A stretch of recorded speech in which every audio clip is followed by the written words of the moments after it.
আসসালামু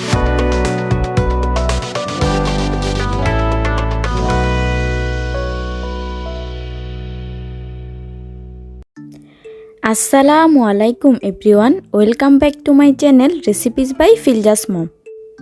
আজকে আমি আপনাদেরকে শুকনা বড়ই দিয়ে খুবই জুসি একটি আচার তৈরি করে দেখাবো। বড়ইয়ের এই সিজনে কিন্তু আমরা খুব সহজেই বড়ইকে শুকিয়ে এই আচারটি তৈরি করতে পারবো।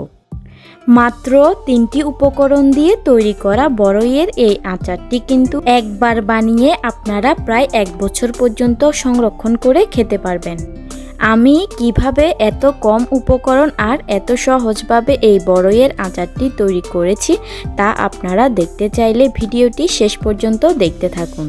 আমি আশা করছি আমার আজকের ভিডিওটি আপনাদের কাছে অনেক বেশি ভালো লাগবে। সো আর কথা না বাড়িয়ে let's go to my kitchen and cook.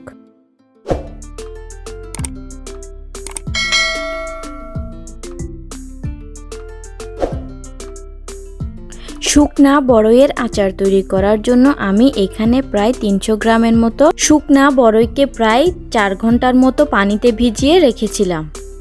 পানিতে ভিজিয়ে রাখলে বড়ইগুলো অনেক বেশি সফট হয়, তাই অবশ্যই চেষ্টা করবেন পানিতে ভিজিয়ে রাখতে।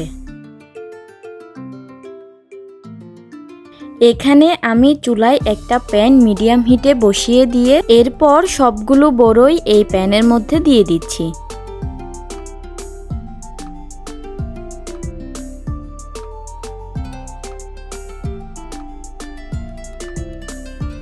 এখন এই বড়ইয়ের সাথে 2 কাপ পরিমাণ দিয়ে দিচ্ছি পানি।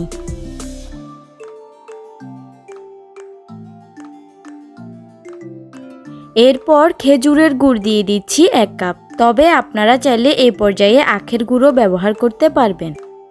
এখন গুড়গুলো নেড়েচেড়ে পানির সাথে মিশিয়ে দিচ্ছি। এই পর্যায়ে লবণ দিয়ে দিচ্ছি স্বাদ মতো। এরপর এই বড়ইগুলোকে আমি প্রায় 7-8 মিনিটের মতো ভালো করে সিদ্ধ করে নিব। এখন ঢাকনা লাগিয়ে এই বড়ইগুলোকে প্রায় 7-8 মিনিট ভালো করে সিদ্ধ করে নিতে হবে। প্রায় 7 মিনিট পর আমি ঢাকনাটা খুলে এগুলোকে নেড়ে দিব।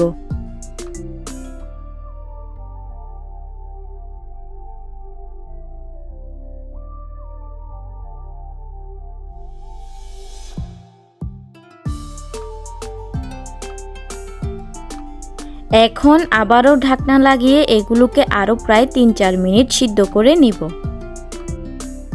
আরও প্রায় 4 মিনিট পর আমি আবারও ঢাকনাটা খুলে দেখছি, এগুলো কিন্তু প্রায় অনেকটাই সিদ্ধ হয়ে এসেছে। এখন আমি এখানে চিলি ফ্লেক্স দিয়ে দিচ্ছি 1/2 চা চামচ পরিমাণ। ভাজা 5 ফোড়ন গুঁড়া দিয়ে দিচ্ছি 1/2 চা চামচ পরিমাণ। এরপর এই মশলাগুলোকে একটু নেড়ে দিচ্ছি। এই পর্যায়ে আমি চুলার আঁচটা বাড়িয়ে এগুলোকে নেড়েচেড়ে ঘন করে নিব। যখন এগুলোর ঝোলগুলো অনেকটাই ঘন হয়ে আসবে সে পর্যায়ে আমি এগুলোকে চুলা থেকে নামিয়ে নিব। দেখুন এই বড়ইগুলোর ঝোলগুলো কিন্তু অনেকটাই ঘন হয়ে এসেছে। এই পর্যায়ে আমি চুলাটা বন্ধ করে দিয়ে এগুলোকে চুলা থেকে নামিয়ে নিব। আপনারা এই আচারগুলোকে সংরক্ষণ করতে চাইলে এগুলোকে একটা কাঁচের বয়ামে ভরে প্রায় 1 বছর পর্যন্ত নরমাল ফ্রিজে রেখে খেতে পারবেন। তৈরি হয়ে গেল ঝটপট শুকনা বড়ইয়ের ঝাল মিষ্টি আচার। আমি কিন্তু এর আগে আমার চ্যানেলে কাঁচা বড়ইয়ের একটি আচার শেয়ার করেছি, আপনারা চাইলে ওই আচারটিও দেখে আসতে পারেন। আমি লিংক ডেসক্রিপশন বক্সে দিয়ে দিব। প্রিয় ভিউয়ার্স, আশা করছি আমার আজকের এই মজাদার ঝাল মিষ্টি বড়ইয়ের আচারের রেসিপিটি আপনাদের কাছে অনেক বেশি ভালো লেগেছে। ভালো লাগলে ভিডিওতে একটি লাইক দিতে কিন্তু একদমই ভুলবেন না। আর চ্যানেলে নতুন হলে চ্যানেলটি সাবস্ক্রাইব করে পাশের বেল আইকনটি বাজিয়ে দিবেন। এমনই আরও নিত্য নতুন রেসিপি দেখার জন্য আমার চ্যানেলটি সাবস্ক্রাইব করে আমার পাশেই থাকবেন। ভিডিওটি এতক্ষণ না টেনে সম্পূর্ণ দেখার জন্য সবাইকে অসংখ্য ধন্যবাদ জানিয়ে আমি আজ এখানেই বিদায় নিচ্ছি। আল্লাহ হাফেজ।